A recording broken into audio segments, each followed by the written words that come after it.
I submit to you tonight, brothers and sisters, I am a Muslim. Number one, that's my first identity. Number two, I am an African American. My skin is black. That's my second identity. I love my black skin. I don't apologize for it. I love it, everything about it, because Allah made me that way. It's Allah who created you in the wombs of your mother as He pleased. And if Allah made me a black man and pleased to be, for me to be black, I'm pleased to be black. Allah made me that way. Allah made me to be a man, and I love being a man. I don't want to be a woman. Degenerous. And every woman should be proud of what Allah made her to be, a beautiful woman. I don't want my wife to be like me. I love her exactly the way she is. She's a woman. If your skin is white, be proud of that white skin that Allah gave you. Your hair is red, your hair is nappy, your hair is woolly, your hair is black, it's blonde. Doesn't matter. These are insignificant things. The real thing is, the real knowledge is that we submit our will to do the will of Allah the Almighty. So number one, I'm a Muslim. Why? Because on the day of judgment, my black skin can't do nothing for me. Your white skin can't do nothing for you. Your Arabic tongue can do nothing for you. Coming from America or coming from wherever you come from will do nothing for you on the day of judgment. The thing that will help you is your relationship with Allah the Almighty, your iman, your faith, your taqwa. So don't worry about your skin color. Don't worry about what country you come from, language you speak. That's irrelevant to Allah subhanahu wa ta'ala. Allah doesn't look at these superficial things. He looks at your heart and your deeds. So I'm one, a Muslim. Number two, I'm black. And number three, I am American. Brothers and sisters, the same way some of you brothers come from Egypt and sisters come from Egypt or Syria or Jordan or Palestine or Sudan. Every one of you came from a country. I come from a country too. My country happens to be America. I'm born in America. Allah made me to. I had no choice. I just woke up one day and I was in Brooklyn. I had nothing to do with it. I didn't choose my parents. Allah chose them for me. Yes. And wherever Allah raised you up and gave you life, in whatever country He gave you life, that's the country you're born in. So this is my country. And I don't want to see America fail. I want to see America get better. But I must admit that America's sick. America, to me, is the height of jahiliyyah, the height of ignorance. I painted a picture a long time ago. Some of these young brothers will tell you the picture I painted of America. In my opinion, America is like a car speeding down a steep mountain full of ice and snow with brakes that don't work, driven by a blind man, high off of drugs. That's America.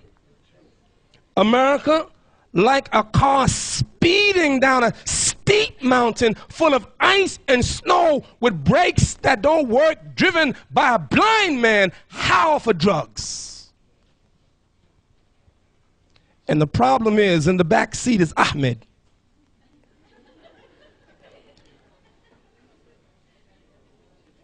Whose feet are on the brakes and whose hands control the throttle? Why do I say America is the height of ignorance? Imam Siraj, but all of the technology of America, all of that, yes, tops. But real knowledge, she lacks. And what is that knowledge? Number one, brothers and sisters, the greatest knowledge that you can ever get is the knowledge of Allah. Trust me. The greatest knowledge you can ever get, the greatest knowledge, is the knowledge of your Creator, Allah. أعوذ بالله من الشيطان الرجيم وكيف تكفرون بالله وكنتم أمواتا فأحياكم ثم يميتكم ثم يحييكم ثم إليه ترجعون. كيف تكفرون بالله وكنتم أمواتا فأحياكم ثم يميتكم ثم يحييكم ثم إليه ترجعون. How can you deny Allah when you were dead and He brought you to life? And then He will take you again, He will kill you and then bring you to life again, and then you have to return to Him. How dare you? How dare you deny Allah? And let me tell you the lesson that I learned. For Allah, the real issue is not how you begin, but how you end. إنما الأعمال بالخواتيم كما قال رسول الله صلى الله عليه وسلم إنما الأعمال بالخواتيم بالخواتيم بالخواتيم. Your deeds shall be judged by your last deeds. By your what? Last deeds. By your what? Last deeds. You know why? So you can't take Allah for granted. Some people want to rest on their laurels. Oh yeah, I worked hard, I can retire now. I can sit down. But guess what? Prophet Muhammad, peace and blessing be upon him, never retired. He died on the post. Abu Bakr never retired. He died on the post. Umar never retired. He died on the post. Uthman never retired. He died on the post. Ali never retired. He died on the post. What about you? You going to now retire from Islam? Well, I've been working 50 years. I can retire now. Shut up.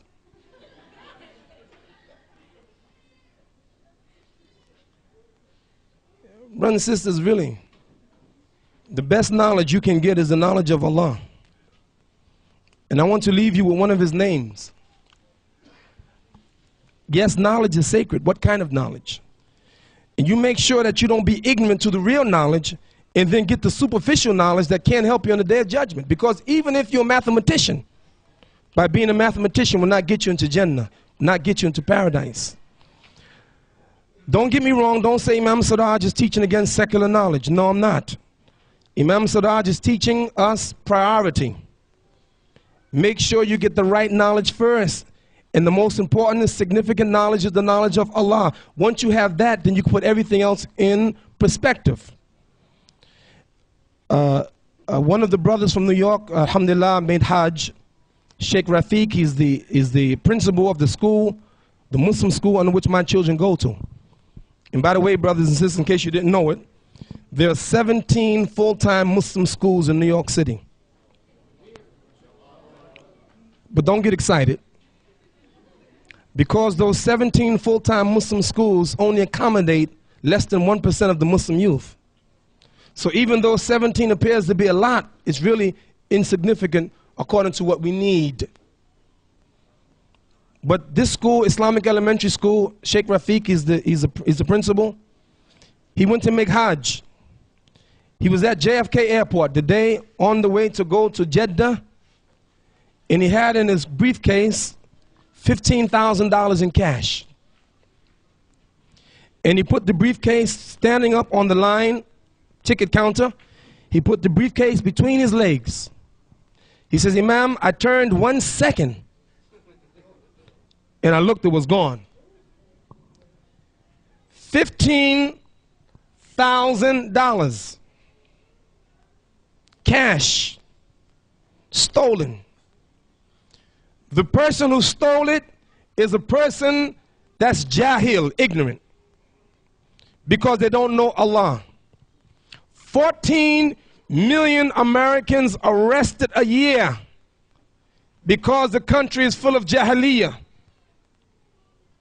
21,000 people murdered in America because the country is steeped in ignorance.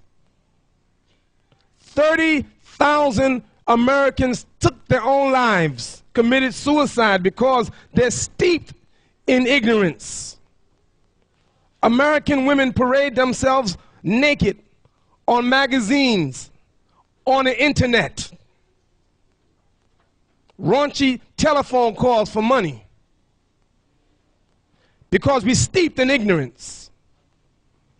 prostitutes walking up and down the street, army with sex perversion, corrupted officials, president, Congress. More money spent in America on illegal drugs than on food and clothing and education. Why? Because America's in ignorance, not technology. She has that. Now, why now are Muslims going after the same kind of knowledge that they're going after and forgetting our knowledge that make 3,500 Muslims open up a liquor store in Chicago? Because I submit to you, we're going after the wrong knowledge. And the knowledge that we should go after, A, the knowledge of Allah, and 2, the knowledge of the hereafter.